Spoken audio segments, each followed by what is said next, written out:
আসসালামু আলাইকুম। প্রতিদিনের খবর সবাই পড়ে, কিন্তু জ্ঞান কেউ মনে রাখে না। তাই আমরা এনেছি আজকের গুরুত্বপূর্ণ সাধারণ জ্ঞানের ভিডিও। তাই দেরি না করে এখনই দেখে ফেলুন আজকের এই চমকপ্রদ ভিডিওটি। আর ভিডিওটির শেষে কুইজের উত্তর কিন্তু অবশ্যই কমেন্ট বক্সে জানিয়ে যাবেন। Video is start now. বিশ্বের শীর্ষ ১০০টি সর্বোচ্চ রেটিং প্রাপ্ত এলইডি কারখানার মধ্যে কতটি বাংলাদেশে অবস্থিত? ৬৮টি সর্বোচ্চ রেটিংপ্রাপ্ত কারখানা রয়েছে বাংলাদেশে। বর্তমানে বাংলাদেশে মোট কতটি এলইডি সনদপ্রাপ্ত কারখানা রয়েছে? বর্তমানে বাংলাদেশে মোট ২৬৮টি এলইডি সনদপ্রাপ্ত কারখানা রয়েছে। চীন টানা কত বছর ধরে বাংলাদেশের বৃহত্তম বাণিজ্য অংশীদার হিসেবে রয়েছে? চীন দীর্ঘ ১৫ বছর ধরে বাংলাদেশের বৃহত্তম বাণিজ্য অংশীদার হিসেবে রয়েছে। জাতিসংঘের বর্তমান মহাসচিব অ্যান্তোনিও গুতেরেসের মেয়াদ শেষ হবে কবে?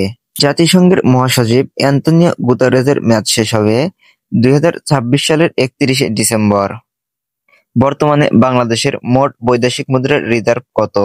বর্তমানে বাংলাদেশের মোট বৈদেশিক মুদ্রার রিজার্ভ $৩২.১০ বিলিয়ন।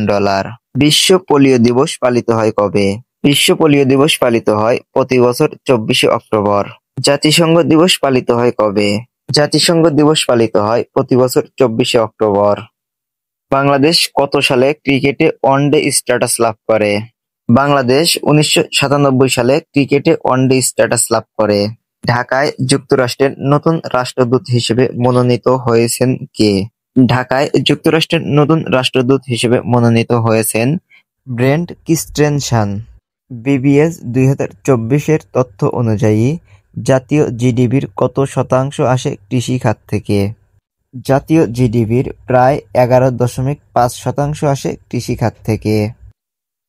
আজকের কুইজ: বাংলাদেশের সংবিধানের কত নং অনুচ্ছেদে জাতীয় সংসদ প্রতিষ্ঠার কথা বলা হয়েছে?